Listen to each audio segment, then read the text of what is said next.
Chico Xavier. Eu pensei que eu tivesse trocado. Na Barra da Tijuca, no Rio. E que chegou aqui para ouvir a palestra do Vanderlei. Ó, pegamos ele, né? Minha mãe dizia, quem vai na chuva, se molhar. Quem mandou você ir lá? Seja bem-vindo, Evaldo, que hoje vai abrir o nosso mês da educação.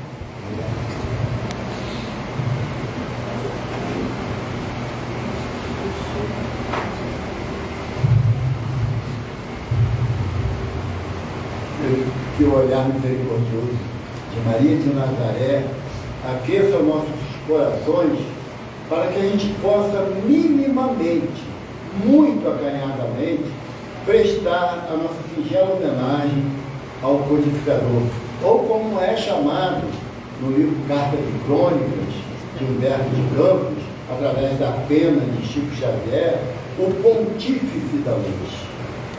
A nossa tarefa jamais poderá ser de falar de Kardec na condição de educador, porque nós estamos sendo educados por Kardec desde 1857 e, pelo visto, ele terá muito trabalho pela frente ainda conosco, porque nós ainda, como alunos recalcitrantes, insistimos em achar bonito as suas palavras, mas não a ponto de aplicar no nosso dia a dia, na nossa vida diária. E eu costumo dizer que o lugar mais fácil para a gente ser espírita é dentro da casa espírita, porque aqui a gente chega no Recife, tem um sorriso aberto para a gente, pisa no pé de alguém, quem pisado pede desculpa, né? Passa direto, não dá boa tarde, boa noite, fala assim, não, está muito ocupado. O lugar mais fácil de ser espírita é dentro da casa espírita. E o lugar um tanto quanto menos fácil é dentro do nosso lar, dentro da nossa casa, aonde Jesus nos recomenda que devemos buscar o aconchego do nosso quarto para orar a Deus. O que Jesus está querendo falar? Que é o único lugar onde nós somos nós mesmos. Experimenta, está dentro do quarto trancado, fazendo as suas orações e alguém bate na porta. Aí você fala assim, não sabe que eu estou orando. Aí bate de novo. Poxa, não está vendo que eu estou orando? Não, o que é? Nem orar em paz eu posso? Não, você não tem paz, por isso que você busca. Então, dentro do nosso quarto, dentro da nossa casa, nós somos realmente quem queremos ser. Como eu sei que tem a presença de alguns irmãos educadores aqui, qual é o melhor lugar para ser professor? É dentro da sala de aula. Porque tem um grau de tolerância inquestionável, não é? Às vezes pega aquelas crianças que a gente tem dúvida se é anjo ou se é o oposto de anjo, mas fala assim, não, a minha tarefa é educar, e aí se sobrepõe, bota uma capa de super-homem, de super-mulher, e vai vencendo as barreiras que as crianças ou os jovens nos impõem. Mas quando chega dentro de casa, que tem que começar um novo processo de educação familiar e de autoeducação. Aí, como dizia Dona Dalva, minha mãe, já no plano espiritual, a vaca vai pro brejo e engorda tudo. Porque aí a gente logo alega, pô, já tem que aturar isso lá na escola o dia todo, também tem que aturar, né? Só que nós não somos, vocês não são professores, vocês estão professores. Porque a arte de educar é a arte da repetição. Vocês já sabem disso, né? A pedagogia ensinou isso há muito tempo a vocês. E nós hoje estamos falando de um grande pedagogo. Na página inicial fala da proposta final que a Vera lembrou na última frase, e eu estava lembrando que Kardec, ou melhor, o professor Rivaio, ele fez uma proposta de adequação pedagógica da gramática francesa para o ensino que chamávamos aqui no Brasil de primário, lá na França eu não sei qual era o termo que usava à época, mas uma proposta pedagógica de ensino da gramática francesa que facilitava o aprendizado gramatical das crianças. E a única coisa que eu sei do francês é a única língua que tem os verbos mais irregulares das línguas latinas. E a única coisa que eu sei, não sei, né? Eu sei isso aí. Mas o que o professor Rivaio fez? Ele criou um sistema pedagógico em 1848 que durou na França até o ano de 1980, o sistema pedagógico dele. Então, era um sistema diferenciado em termos de quê? Da aproximação do professor com a criança, com aqueles que estão iniciando a trajetória, que há algum tempo atrás, né, eu não cheguei a sofrer a ação dela, mas na mesa da minha professora tinha a Chiquinha e o Chiquinho. Era uma palmatória, o lado do Chiquinho era um lado que era feito vários pontos com prego, e o lado da Chiquinha era lisinho. Então aí, dependendo da arte, da coisa que a criança fazia, a Chiquinha ou o Chiquinho entrava em conversa franca com ele. Graças a Deus eu não passei por isso, mas vi alguns colegas passarem. Aplicaria isso hoje em dia? Jamais. Nem Kardec também usou essa metodologia, ou o professor Rivaio usou essa metodologia na base escolar que ele trouxe de Verdun, como a jovem leu, lá do Pestalozzi, para implantar na França.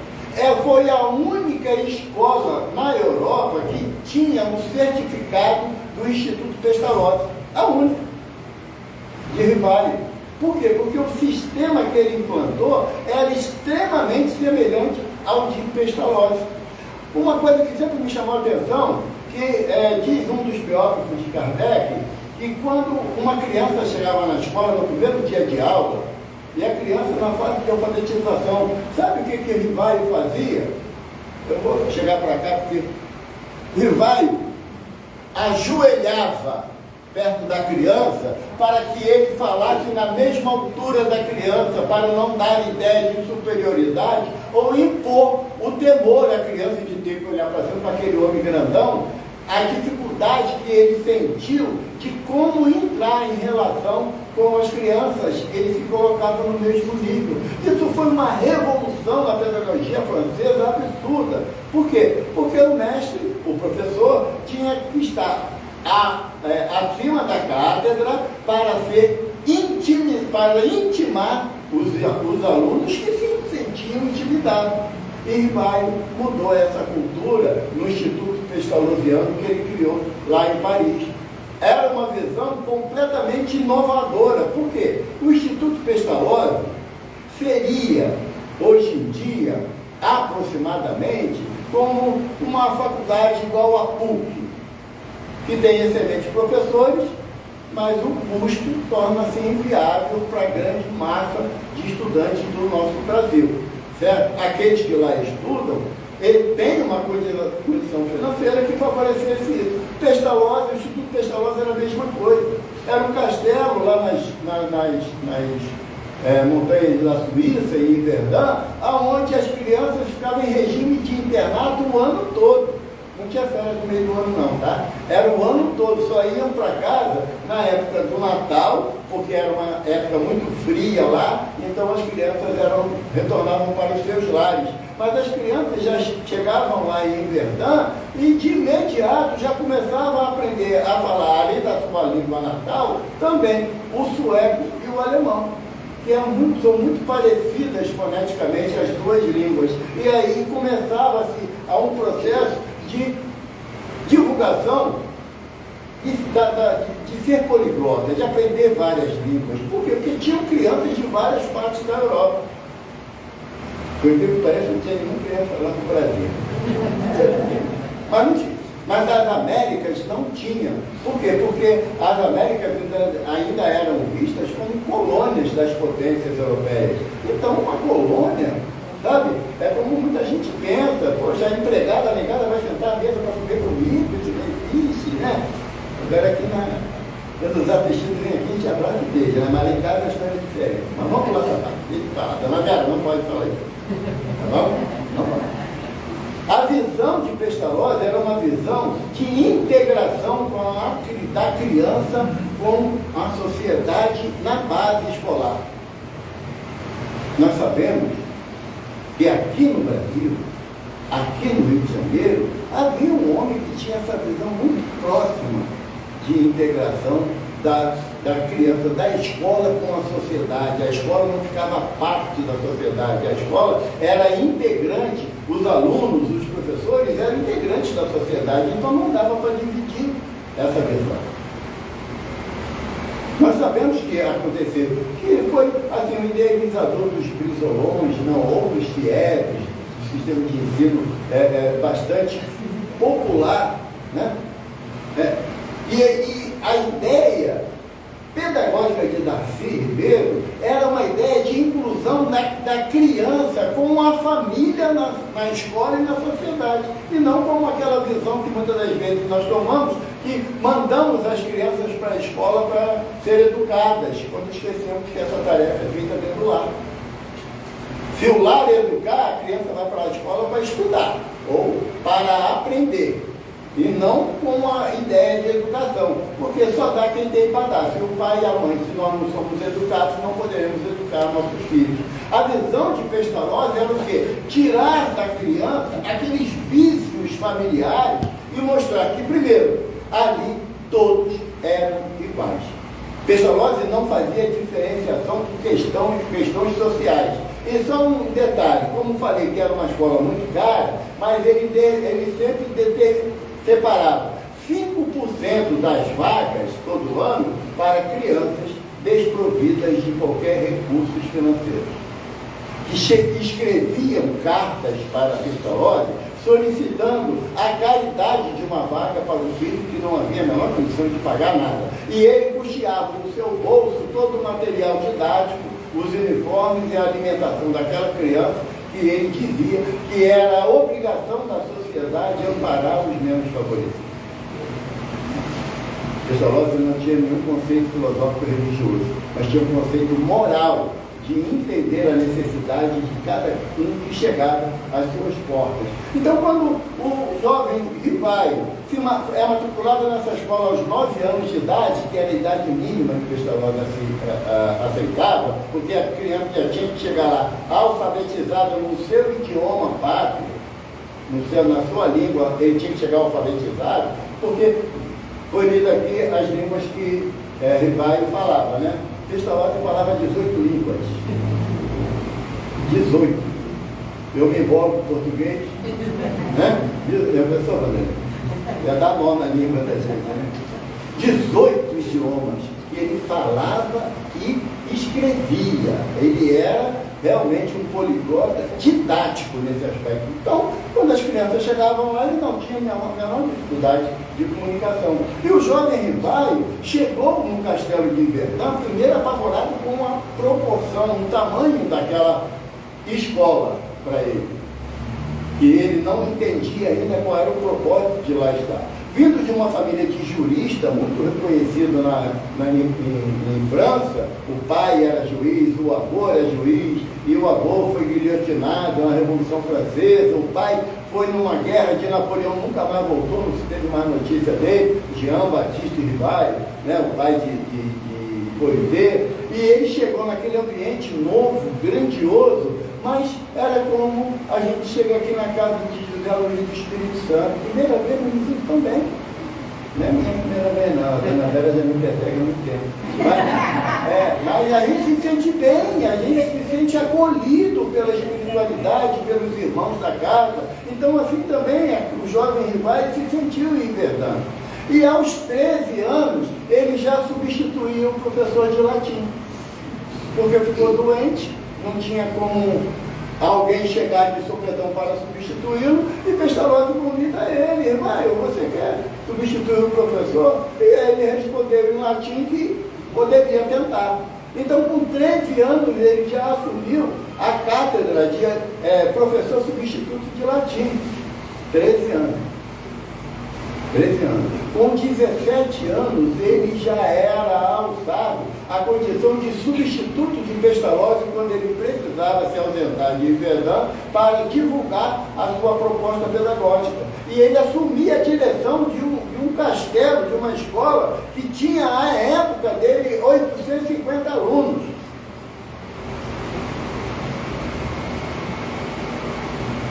Aí eu dirigi a minha vida para pedir ajuda.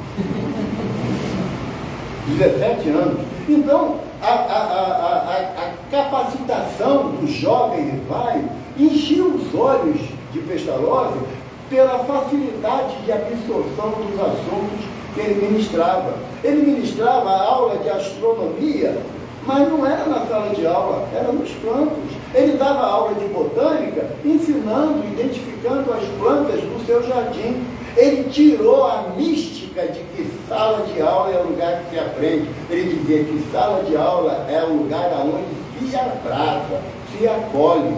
E um outro detalhe, eu espero que o meu neto não veja essa palestra, mas ele não tinha prova em Verdão, prova de meio de ano, final de ano, bimestral, trimestral, não existia prova. Por quê? Porque Pestalozzi falava que ao longo do ano tinha-se a possibilidade de analisar a evolução pedagógica daquele aluno. A prova era apenas uma simbologia que poderia, muitas das vezes, punir o bom. Porque uma coisa é você dissertar sobre o assunto, outra coisa é você escrever sobre aquele mesmo assunto. Se você não tem habilidade, a sua dissertação, a sua escrita vai ser inferior à sua palavra. Então ele avaliava o conteúdo do aluno ao longo do ano. Isso para a França era algo ainda absurdo, mas com uma ideia sistemática de Rivaio, aos 24 anos, implantar esse sistema pedagógico na França, enfrentando todas as teorias das academias francesas ligadas à ciência, à filosofia, a toda a metodologia estudantil, era algo impensável para alguém que não tivesse o rompante, o desejo, a força, o querer mudar a opinião do outro. Então, quando nós falamos do educador Kardec, nós limitamos a qualidade desse espírito. Limitamos. Porque quando nasceu Allan Kardec? Os espíritos já responderam, agora falta vocês. 3 de outubro de 1804? Não. Quem nasceu foi Rivaio nesse dia. Kardec nasce no 18 de abril de 1857. E a gente não costuma fazer essa diferenciação. Por quê? Porque nós nos apegamos mais à forma do que ao conteúdo. Nós olhamos Kardec, pegamos as obras de Kardec. Kardec deixou para nós 23 obras literárias. 23. Mas nós nos pegamos em Kardec apenas ou no Livro dos Espíritos, ou no Livro dos Médiuns, no Evangelho do Espiritismo, na Gênese, ou no Céu e Inferno. O conteúdo pedagógico da doutrina espírita de Kardec é muito mais vasto do que isso, mas foi uma construção ao longo do tempo. Emmanuel fala para a gente, através da mediunidade de Chico, que nada de nada se tira. Conversava antes de começar a reunião com o Vanderlei, a gente abismado com a quantidade de idiomas que Rivaio falava. Eu dizia para ele, eu falei assim, eu nessa existência eu vi completamente todinho nessa possibilidade de aprendizagem. Eu não tenho muita dificuldade de aprender uma língua estrangeira, já tentei. Quando jovem, depois de adulta, me tentei. Eu adoro Esperanto, mas tão bonito Esperanto, mas não consigo falar nem meu nome Esperanto. É uma dificuldade que eu trago e era natural o meu entendimento. Por quê? Porque o objetivo agora não é falar, é bom, fazer é muito melhor ainda. Então não é a multiplicidade de possibilidades de língua estrangeira que vai caracterizar o meu avanço moral ou intelectual. Mas, para Rivaio, era um conjunto perfeito dessa possibilidade. E eu vou pedir a vocês a permissão. Lá no livro Cartas e Crônicas de Humberto de Campos, tem um texto que começa assim, é lá no capítulo, se não me engano, deixa eu ver aqui, 28, Kardec e Napoleão. Eu convido vocês depois a ler esse texto com mais cuidado, que é uma obra-prima que Humberto de Campos nos traz de uma reunião espiritual que aconteceu a 31 de dezembro de 1799. Lembra que Rivaio nasceu em 1804, né? 5 anos antes do nascimento de Rivaio. E num trecho da mensagem, fala-nos Humberto de Campos assim: num deslumbrante espetáculo da espiritualidade superior, com a refulgência de suas almas, achavam-se ali reunidos. Não vai cansar não, gente. Sócrates, Platão, Aristóteles, Apolônio de Tiana, Orígenes, Hipócrates, Agostinho, Fénelon, Jordano Bruno, Tomás de Aquino, São Luís de França, Vicente de Paulo, Joana d'Arc, Teresa d'Ávila, Catarina de Siena, Bossuet, Spinoza, Erasmo, Milton, Cristóvão Colombo, Gutenberg, Galileu, Pascal, Swedenborg e Dante Alighieri. Todos reunidos para uma mensagem que chegaria de altas esferas, e quando, nesse relato de Humberto de Campos, chega naquele grupo, naquele que ele chama de conclave, naquele encontro, a figura de Napoleão Bonaparte, o Corso, como era chamado, já declarado imperador da França. E uma curiosidade, né? Quando ele se autodeclarou como imperador, ele chamou o Papa para coroá-lo, porque os profetas que coroam os reis, né? Desde a antiguidade era assim. E o Papa falou que não ia, porque ele era um ditador. Ele falou assim: bom, você não vem, mas então você está preso. Você é Papa, mas você é imperador, então você está preso. E eu sou rei, eu sou imperador. Ele botou a coroa na sua cabeça. Ele arrumou a encrenca dele dali, né? Começou a encrenca dele dali. E aí, nesse conclave, é levado Napoleão em espírito, e ele chega lá, no salão, reluzente, num castelo iluminado na espiritualidade, e ele, na sua garbosa e orgulhosa personalidade, que fora César, em existências anteriores, ele pergunta: aonde está o meu trono?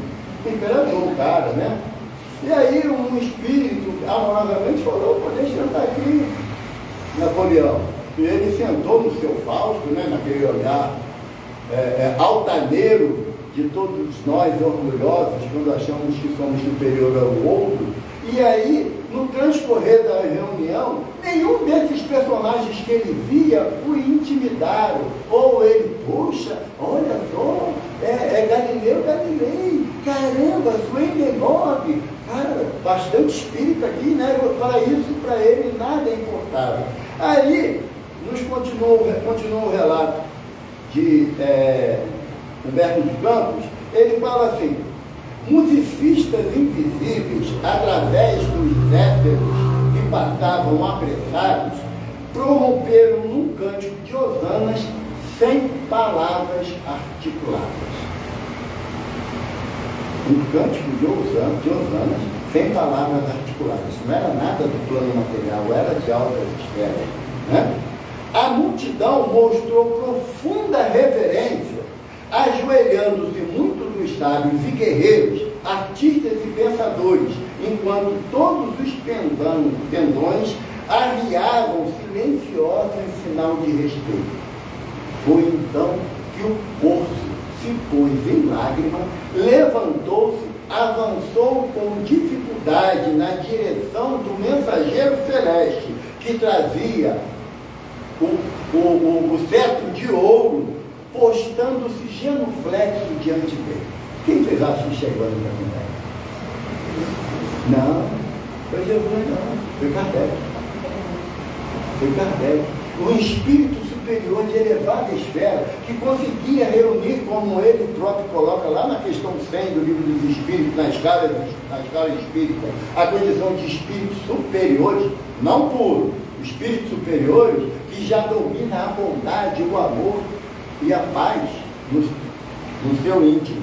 Aí, olha só, o celeste emissário, sorrindo com naturalidade, ergueu Napoleão de pronto e procurava abraçá-lo quando o céu pareceu abrir-se diante de todos, e uma voz enérgica e doce, não sei o que é isso, forte como a ventania e veludosa como a ignorada melodia da fonte, exclamou para Napoleão, que parecia eletrizado de pavor e júbilo ao mesmo tempo: irmão e amigo, ouve a verdade que te fala em meu espírito. Este à frente do apóstolo da fé, que sob a égide do Cristo descerrará para a terra atormentada um novo ciclo de conhecimento. o apóstolo da fé. Numa outra parte do texto, ele fala assim: aquele que tem a fé de andar sobre as águas. E a sua determinação é tão forte como a rocha. Então, quando a gente fala de Kardec, nós estamos falando de um espírito superior que não temos a mínima possibilidade de compreender na sua essência. Nós estamos falando de um pedagogo, por quê? Porque a educação é o único elemento que pode mudar uma sociedade. Não é a força, não é o dinheiro, não é a prepotência, o orgulho, a vaidade, é a educação. Falava com a Vera, quando nós chegamos, que está lá nos provérbios de Salomão: educa a criança e não punirás o adulto. E nós esquecemos que muitas das vezes, que o adulto, muitas das vezes, ele é um produto que a sociedade permitiu que fosse, porque nós ainda não nos entendemos na condição da educação daqueles que nós temos responsabilidade. No Evangelho segundo o Espiritismo, no capítulo Deixai vir a minhas criancinhas, o Kardec nos fala que nos será pedido conta daqueles que Deus nos confiou na qualidade de filhos, biológicos ou não, de sobrinhos, de netos, de afilhados, de irmãos, de vizinhos. E o que eu faço com as crianças que estão ao meu redor? Que tipo de exemplo que eu dou para eles? É o exemplo de perseverar no bem, é bom? Ou levar vantagem sobre o outro que buscamos. Jesus nos propõe, lá no final da sua jornada terrena, anotada por Mateus, ele nos propõe, após a ceia, a última ceia, e ele diz que é chegado o momento que o Filho do Homem será entregue nas mãos dos seus inimigos e perecerá. Mas não vos inquieteis. Eu venci o mundo. E o que eu preparo aos meus filhos, os meus netos, para vencer o mundo ou vencer no mundo? Eu quero que meus filhos sejam moralmente educados ou que se deem bem à custa das mais variadas oportunidades indevidas que a vida me oferece. Eu vi no outro dia no Facebook uma frase assim: sempre pedimos para deixar o mundo melhor para os nossos filhos, mas quando nos preocuparemos de deixar filhos melhores para o mundo? Então, a visão de Kardec, a visão pedagógica do professor Rivaio, não era querer mudar o adulto já nas suas temáticas, muitas das vezes viciosas, não, era pegar lá na criança. Uma vez um amigo falou assim: Kardec é muito sisudo, né? Tem a foto dele. Sabia que sorrir no século XIX era falta de educação e de respeito? Era.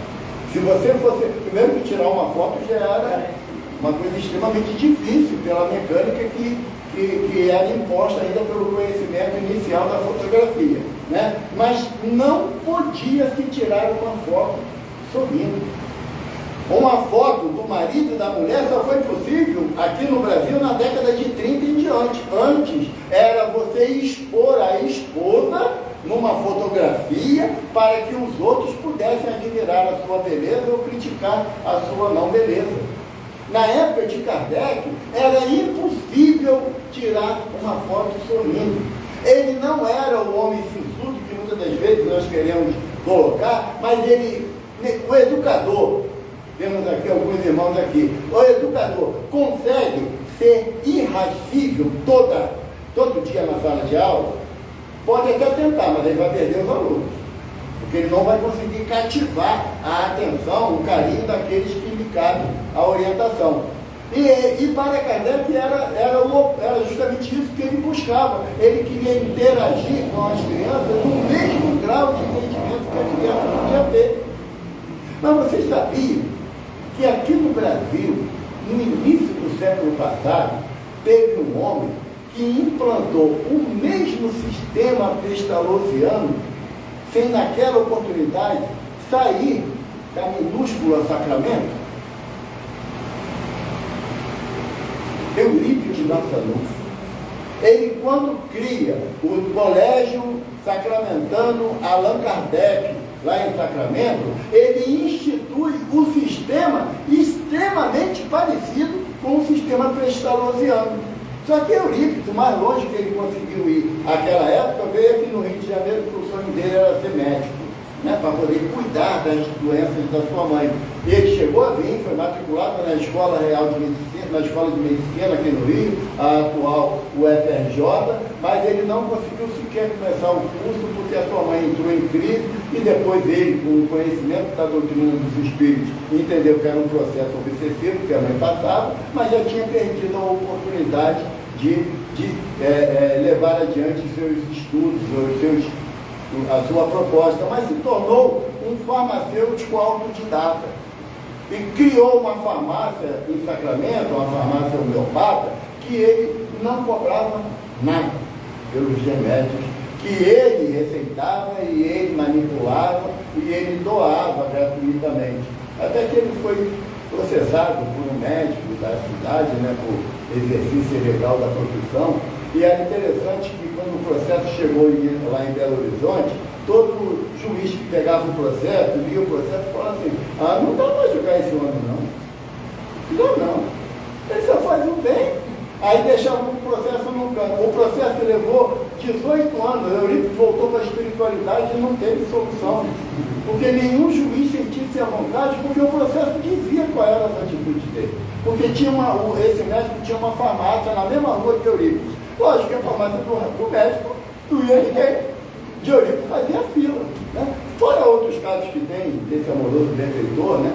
E nós temos vários exemplos da conduta dele, mas o que me chamou a atenção foi também a conduta pedagógica de Eurípides Barçanufo, que é extremamente semelhante à de Pestalozzi. Extremamente semelhante a Pestalozzi. Aí a gente estudando a doutrina, nós vamos compreender que uma das reencarnações de Eurípides Barçanufo foi de Lavater. Lavater, lá um pastor protestante, lá da França, e Lavater tinha como aluno quem? Pestalozzi. Olha a coincidência. Do nada, né? Eu acho legal o espírita falar assim, olha, eu fui andando um dia, do nada encontrei ele. Do nada, criatura de Deus.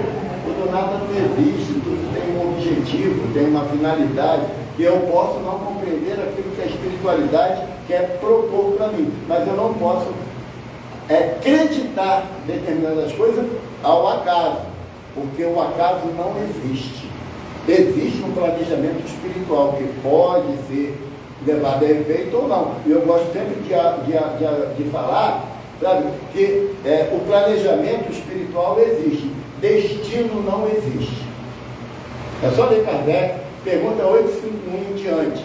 Não existe destino, não existe você veio para beber cachaça dia e noite, você veio para bater na esposa ou apanhar dela. Não existe isso não. Existe um planejamento que busca compreender as dificuldades de cada um e um ajudar o outro para vencer junto aquelas dificuldades. Então, quando a gente fala do professor Rivaio como educador, como aquele que é um inovador na cultura, e olha que a França, você sabe que Paris é a cidade das luzes, né? Tem essa denominação até hoje. Não é porque ela foi uma das primeiras a sofrer a iluminação a gás, não. É a cidade das luzes por causa das mentes brilhantes que habitavam em França, em Paris, propriamente dita. Aquela época, no século XIX, começou com a Revolução Industrial lá na Inglaterra, depois chegou na França com a Revolução da sociedade no campo do pensamento. Então, o país se tornou a cidade da luz pelas grandes mentes, as mentes brilhantes da época. E havia, como foi relatado no livro, a sociedade de Arras, que era o quê? Era a NASA de hoje. Era um grupo de cientistas, a elite dos cientistas europeus, que faziam parte dessa sociedade, que ditava muitas regras de condução de estudos científicos à Europa naquela época. E o senhor Rivaio era um dos membros dessa sociedade, como Camilo Flammarion também era um dos membros. E ele, com 19 anos, assumiu a presidência daquela casa. Com 19 anos. Camille Flammarion. E Camille Flammarion, ele, um personagem muito conhecido na doutrina, e que no livro A Gênese tem um capítulo 6, Uronografia Geral. É um capítulo maravilhoso. Quem gosta de ciência, eu aconselho a dar uma lidinha nesse capítulo, que é uma coisa maravilhosa, que foi ditado por Galileu Galilei através da mediunidade de Camille Flammarion. E Camille Flammarion, quando após o desencarne de Kardec, em 31 de março de 1869, o corpo de Kardec foi sepultado no cemitério de Montmartre, que era um pouco afastado do centro de Paris. Mas, um ano depois, os espíritas da Bélgica resolveram homenagear a figura de Allan Kardec e construíram um dômen, ou tipo um altar, semelhante ao que era construído nas Gálias antigas pelos druidas, e ali transferiram de Montmartre para Père-Lachaise o resto mortais de Kardec, e é onde tem aquela fase célebre, né? Nascer, crescer, morrer, renascer e progredir sempre, tal é a lei. Foi os espíritas da Bélgica que fizeram esse nome nessa homenagem a Kardec. E até conversávamos antes que uma sobrinha nossa, passeando pela Europa, foi lá no Père-Lachaise, né, que ela queria ver, acredito tamanho, o túmulo de Kardec. E ela teve muita dificuldade, porque, por incrível que pareça, a figura de Hippolyte Denisard Léon Rivail é conhecida em França como um grande pedagogo. Mas Allan Kardec não é conhecido na França. É um enorme desconhecido na França. Lê Brasil, Coração do Mundo, Padre do Evangelho, você vai entender por quê. É um livro fininho, dá para ler em 2 dias tranquilo, dedicando. Mas ali tem uma história muito bonita, explicando por que Kardec se apagou na Europa e floresceu de forma vertiginosa em solo brasileiro, quando Humberto de Campos fala para a gente sobre a transposição da árvore do Evangelho. Uma história muito bonita também. Mas lá em Paris, a figura de Kardec não é conhecida, não é notável em nada para a gente. Se você perguntar o professor Rivail, eles vão te levar até em biblioteca onde tem as obras dele. Mas aonde é o túmulo de Rivail? Desconhecido, ele sumiu. E é interessante que o professor Rivail, o professor Rivail, ele deixou para nós 23 obras no codinome Allan Kardec. E eu acho interessante, eu sempre queria fazer isso, mas eu nunca consigo. Eu tenho que trazer um dia um slide, tá, Guilherme? Porque o nome dele, ou o codinome que ele assumiu em 1856, quando o espírito Zéfiro, se apresentando através da festa, onde se produziam as escritas no início da codificação, Zéfiro se manifesta que era um daqueles espíritos que mais se comunicava através das meninas de Bodin, as meninas de 14 e 16 anos. Quando eu já estava pensando nisso, sabe? 14 e 16 anos. Kardec confiou em 2 meninas de 14 e 16 anos para receber as propostas do plano espiritual elevado. E tem casa que não dá chance ao jovem de se apresentar. Você não sabe nada. Senta aí para aprender. E olha que nós estamos reencarnacionistas. Não adianta que a gente não fosse. Talvez escorraçasse o jovem da casa espírita. Uma coisa que eu falo, e a minha esposa está ali, sabe, quando ele Cláudia também, o que mais me agrada aqui na casa da Luz do Espírito Santo é a juventude, que é ativa, permanente. E eu falo, às vezes, por exemplo, o meu sogro, minha sogra, fala assim: você volta hoje? Eu falei: lá na casa do Zé Luiz não dá para voltar hoje não, porque termina a reunião e ninguém vai embora. Porque é um bate-papo. Teve uma vez que eu saí daqui 11 horas da noite porque a dona Vera expulsou a gente. Né? Gente, vamos embora que amanhã tem tarefa aqui, eu preciso acordar cedo. Mas essa é a finalidade da Casa Espírita, trazer jovens aqui para dentro. Não que o jovem tem que vir do jeito que eu quero, não, você que tem que ir ao encontro do jovem.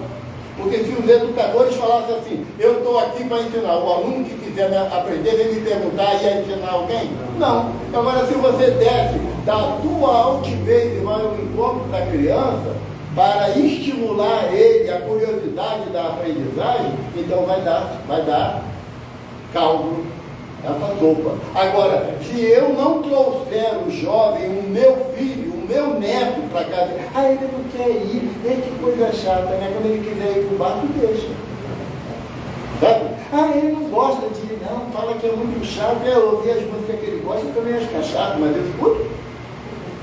Por que eu tenho que respeitar a decisão dele, mas não posso orientar ele no bom caminho? Ou num caminho que eu sei que, repetindo Salomão, educa as crianças e não punirás o adulto. Não adianta eu querer pular a parte da orientação, porque o senhor Allan Kardec, ele trouxe uma proposta para nós, com a codificação da doutrina, dizendo que o Espiritismo é uma doutrina composta de ciência, filosofia e... Não. Porque ele diz textualmente que o Espiritismo não é uma religião da forma conceitual que se tem de uma religião com sacerdote ou autoridade estabelecida. Não. O que ele nos propõe no Evangelho segundo o Espiritismo é que a ciência, a filosofia é associada à moral. E no caso da doutrina dos Espíritos, ele se baseia na moral do Cristo. Que você pode discutir interminavelmente, para quem você quiser, se Maria era virgem ou não quando Jesus nasceu. Você pode discutir interminavelmente se Jesus ressuscitou Lázaro ou não. São parte científica e filosófica. Agora, você não pode discutir quando Jesus manda amar até os próprios inimigos. Você não pode discutir quando Jesus nos propõe amar a Deus sobre todas as coisas e ao próximo como a ti mesmo. Aí não dá para discutir com a moral cristã. E a moral cristã, por quê? Que é a moral que Jesus exemplificou. Qual a religião que Jesus trouxe? A do amor. Se pudéssemos estabelecer como religião, seria o amor. Então, o que Kardec nos propõe é esse conceito de ciência, filosofia e o aspecto moral, tendo como base os ensinos morais do Cristo. Porque quando a gente fala de ciência, o que a doutrina nos propõe em termos de ciência, está lá na primeira página do Evangelho segundo o Espiritismo, quando o senhor Kardec anotou lá: fé inabalável é aquela que enfrenta a razão em todas as épocas da humanidade. Quem aqui acredita em Deus? Pode levantar a mão, por favor. Eu vou abaixar porque eu não acredito em Deus. Não acredito. Porque eu tenho certeza absoluta da existência de Deus, desde a asa, eu costumo falar isso porque eu sou torce o nariz, mas desde a asa da barata até as galáxias que são estabelecidas nesse multiverso que nós conhecemos apenas uma fase desse verso. Qual outro ser poderia estabelecer essa maravilha de coerência que é o universo? Quando alguém fala assim para mim: Evaldo, você acredita na reencarnação? Não acredito. Ela é a única explicação para eu entender as minhas dificuldades e também as minhas facilidades. Então, quando Kardec nos propõe um aspecto científico da doutrina, é que ele exige da gente, no bom sentido, um estudo apurado. Um estudo apurado. Tem uma outra revelação que eu vou fazer. Dona Vera não vai gostar, mas eu vou fazer assim mesmo. Tá bom? A doutrina espírita não é salvacionista. Se acha que vem aqui para tomar passe, beber água fluidificada, assistir palestra que está tudo resolvido, não está. Vou dar uma cesta básica que está resolvido? Não está. A doutrina espírita é progressista. A mudança do seu comportamento é que vai determinar a sua felicidade ou a sua tristeza. Porque o senhor Allan Kardec coloca taxativamente para nós: o verdadeiro espírita é aquele que promove a sua transformação moral e o esforço que emprega em domar as suas más inclinações. Toda vez que eu leio essa frase, eu fico matutando transformação moral, promover, tudo bem, promover a transformação moral é o esforço que nós temos diariamente, como diz Paulo de Tarso, né? O que eu quero fazer, o que eu devo fazer eu não faço, o que eu não devo, isso eu faço. Então é esse moral que a doutrina nos propõe. É o exercício diário da minha transformação íntima. Não é transformação para que os outros gostem de mim, não. É para que eu não me critique tanto, para que eu não traga para dentro do meu coração a culpa, porque a culpa paralisa. Um amigo lá do centro, lá do Caminho Chico Xavier, eu e ele, algum tempo atrás, a gente sempre falava assim: a minha inferioridade é muito inferior. E usava isso, ele sempre falava com um sorriso na cara também, sem vergonha mesmo, né? Falava isso. Aí um dia o benfeitor falou assim: se você já identificou o seu defeito, por que não trabalha para corrigir? Porque todas as ações que eu tomar baseado nesse meu defeito não são justificadas, porque eu já entendo ele, eu já conheço ele. Então a proposta da transformação moral é, reconhecendo os meus erros, me esforçar para não praticá-los novamente. Tem até o André Perigueiro, né, palestrante, jornalista da Globo, muito conhecido. Ele há um tempo atrás, ele lançou uma campanha através do CERJ, né, que rodou não só o Estado, mas o Brasil todo. Ele falava assim: tente, invente, cometa um erro diferente. Porque cometer o mesmo erro fica chato, sabe? Ah, não, eu sou ignorante mesmo. Eu sou ignorante mesmo. Mas mesmo, que coisa triste, né? Você se autodenominar assim seria um esforço para modificar. Ou então, a síndrome da Gabriela. Mas se assim, vou morrer assim, vou voltar para o brau assim. Porque tem uma filosofia que atribui a vários autores, mas diz que o ser humano é o único ser que repete as mesmas ações esperando resultados diferentes. Você tem um parafuso de fenda com uma chave Phillips. Você vai conseguir tirar o parafuso? Mas eu tento todo dia tirar esse danado. Mas não vou dar tempo. Eu tenho que trocar o equipamento, eu tenho que entender qual é a mecânica da minha dificuldade, para que eu, entendendo, eu comece a promover essa transformação moral. Mas o que normalmente eu faço? Eu quero jogar para a plateia. Eu sou bom para todo mundo, menos para minha esposa, para meus filhos, para meus amigos, mas sou bom para todo mundo. Palestrantes têm uma dificuldade muito grande, porque ele fala, muitas das vezes, o que desagrada, mas ninguém fica correndo com raiva dele. Mas quando ele fala o que é o certo mesmo, aí a esposa está ali no canto, ela assim, depois a gente conversa. Porque aí a realidade é outra, é em casa. Mas então a promover a transformação moral é a proposta que a doutrina dos Espíritos faz em minha vida para que eu comece a modificar a minha conduta. Para que eu possa modificar a minha conduta. Porque eu tenho um segredo para contar para vocês. Quando daqui a 100 anos todo mundo vai desencarnar, já sabe, não é novidade para ninguém, né? Não tem como chegar lá com um crachazinho do CJ, sabe?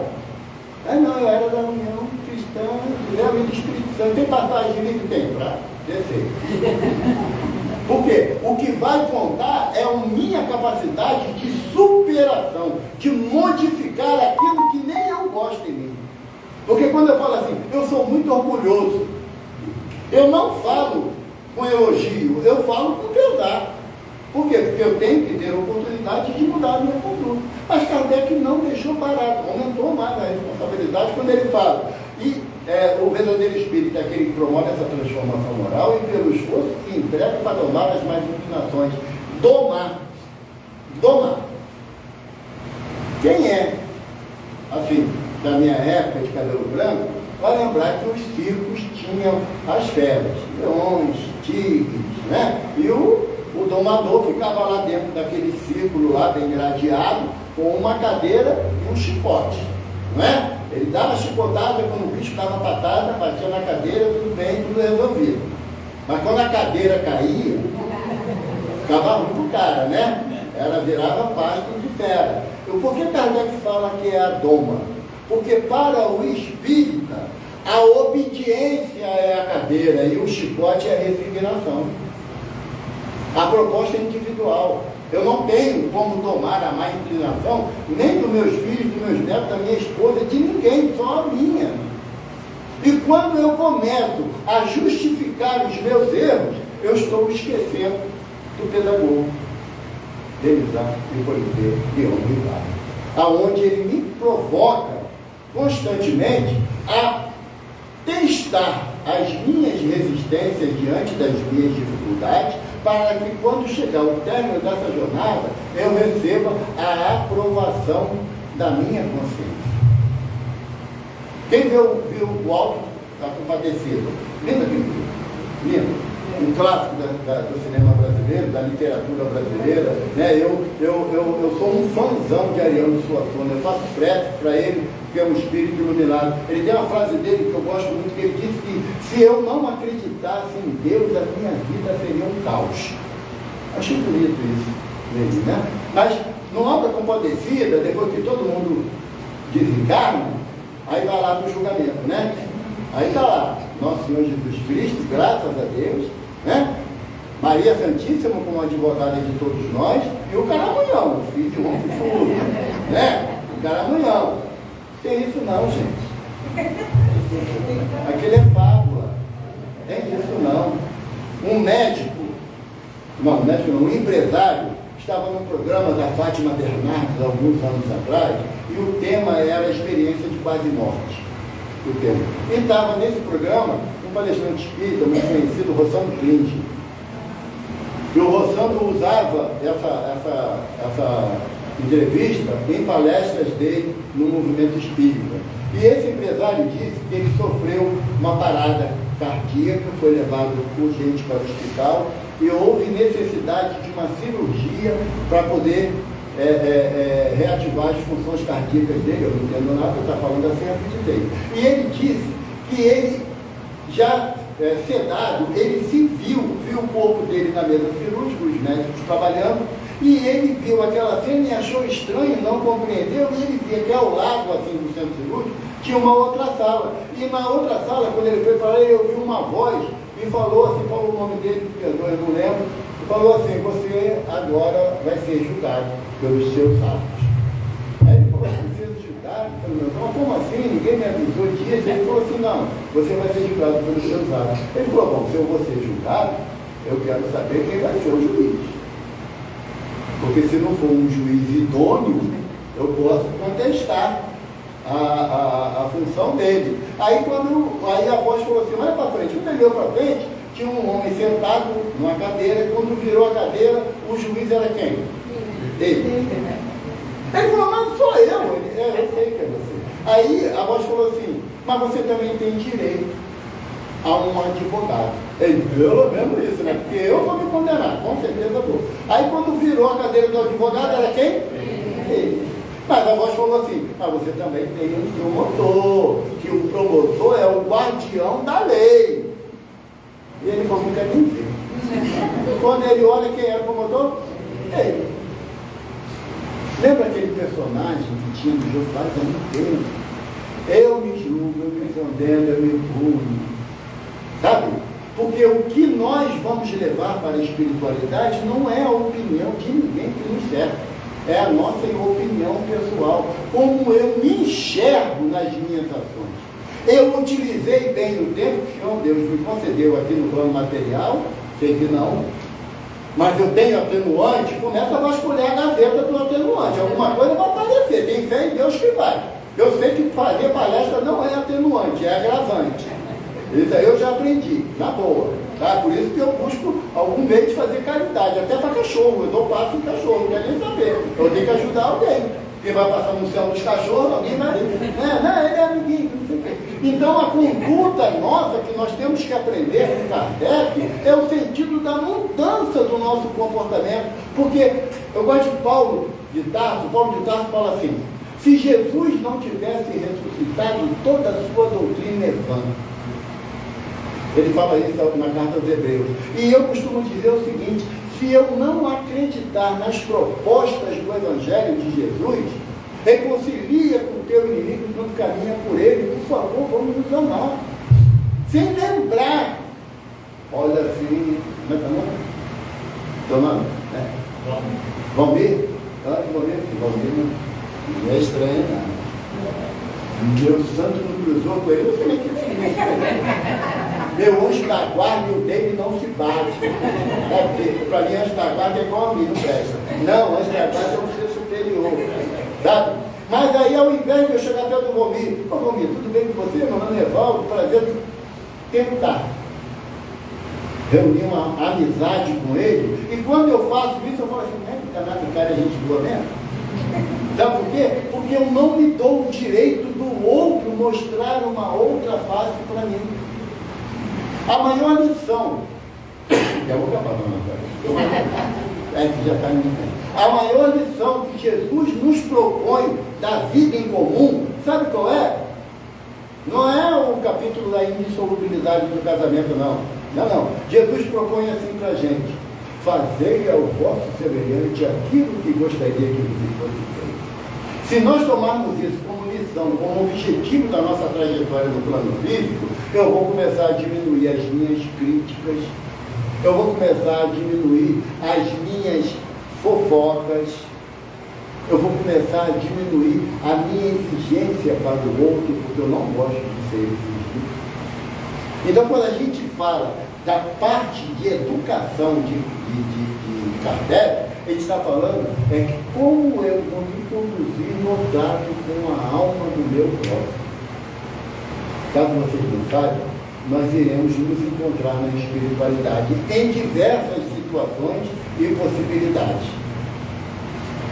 Haroldo Dutra Dias conta uma história que um palestrante muito conhecido do movimento espírita desencarnou. Não tem como fugir disso. Com exceção do Divaldo, né? Ele falou que ele vai chegar a 100 anos, porque a proposta dele já está com 97. Está bem encaminhada a coisa para ele. Ele fala que ele sente tudo, os médicos que não tem nada, então ele fala que é coisa espiritual, ele tem que aguentar. O palestrante desencarnou, e aí um benfeitor foi, acolheu ele, e ele com muita dificuldade ainda de entendimento de tudo que estava passando, né? Passou um período num sono profundo, e aí o benfeitor falou assim: você aguarda aqui sentado, que vem um outro irmão de esfera mais elevada, que vai lhe auxiliar e lhe encaminhar para alguma colônia. E aí tá bom, estava sentado lá, elucubrando, né, seus pensamentos, e daqui a pouquinho surge uma entidade de bastante luminosidade, e ele olha e eu estou bem pra caramba, é um espiritão que veio aqui me receber, e aí o espírito falou assim: meu irmão, alegria de ver você, poxa, nos reencontrarmos. Aí ele falou assim: eu não lembro do senhor, a minha memória ainda não voltou, está muito conturbada. Ele não, caminhávamos juntos na matéria, assisti muitas suas palestras, fiz tudo o que o senhor falou. Então, falar do Evangelho, falar da codificação, exige de cada um de nós uma responsabilidade maior na sua ação. Que a gente possa, do fundo do nosso coração, agradecer a Kardec, a esse espírito valoroso, pontífice da luz, como é nominado nas cartas e crônicas, como o grande missionário de Jesus, mas que viveu as agruras de trazer uma nova conceituação científica, filosófica e moral. Graças